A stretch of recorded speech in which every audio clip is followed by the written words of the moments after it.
My name is Penina Tuilaepa. Y'all know me as P Nasty. The reason why they call me P Nasty, I've been standing and squabbling up, getting grimy, tossing girls around. These other future great wannabes think that they got a chance at the contract, they out of their damn mind. Cause they too damn soft and too damn nice. Ain't nobody as tough and ain't nobody as nasty as P Nasty.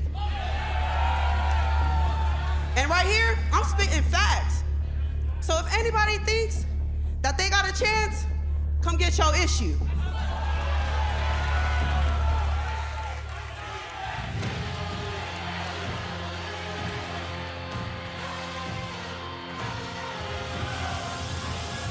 Penina, no one, and I mean no one, in this competition has questioned your toughness or your power.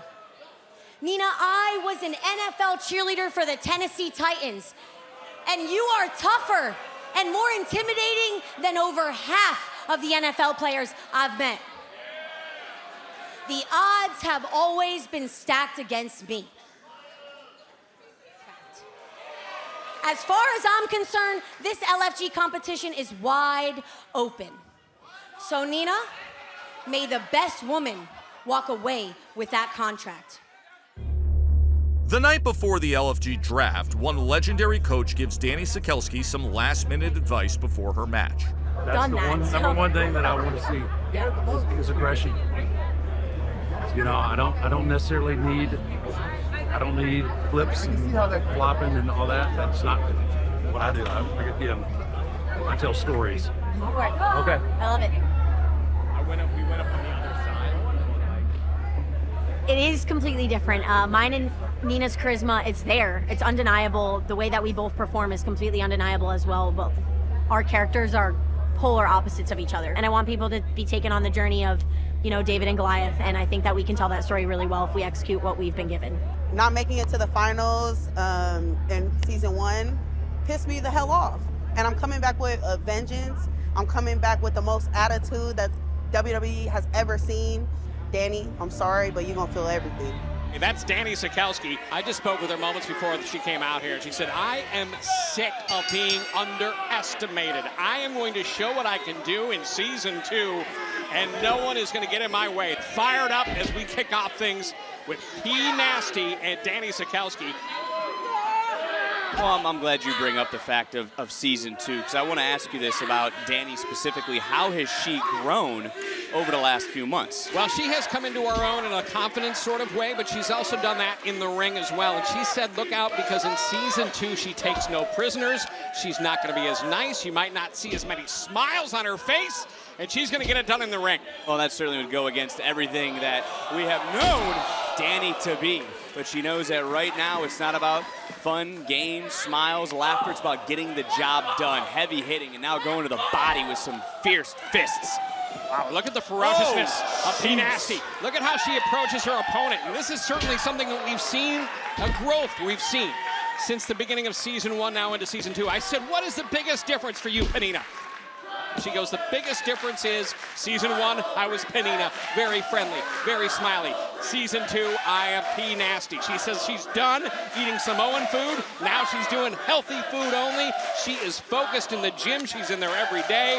And this show has inspired an inspiration in her life and her career. Well, you go back to season 1, you talk about Jasper Troy, somebody who came in to season 1, then cut 8, 9, 10% body fat. I mean, that is what Shawn Michaels and the rest of the WWE are looking for, that those athletes that want to take it that next step, not just to be good, but to be great. Wow, you love to see it. You love to see that physical transformation, and you also, right down, you love to see that mental transformation as well, that growth, that measurable growth in their journey led by their coaches. Now the question is, where are they going to end up?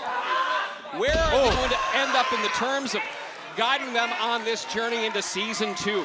Well, the one thing that we can take a look from 1 to 2 in terms of season when it comes to P Nasty, she's not looking around. She's much more, how would you say, confident in what she is doing in the ring. And right now, Dani in this matchup has shown the ability to up the aggression just a little bit. Well, that's, I think, what she has certainly done in terms of her approach going into this matchup.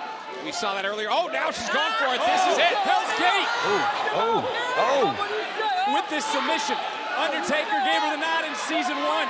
But look at P Nasty overpowering the opposition. Wow.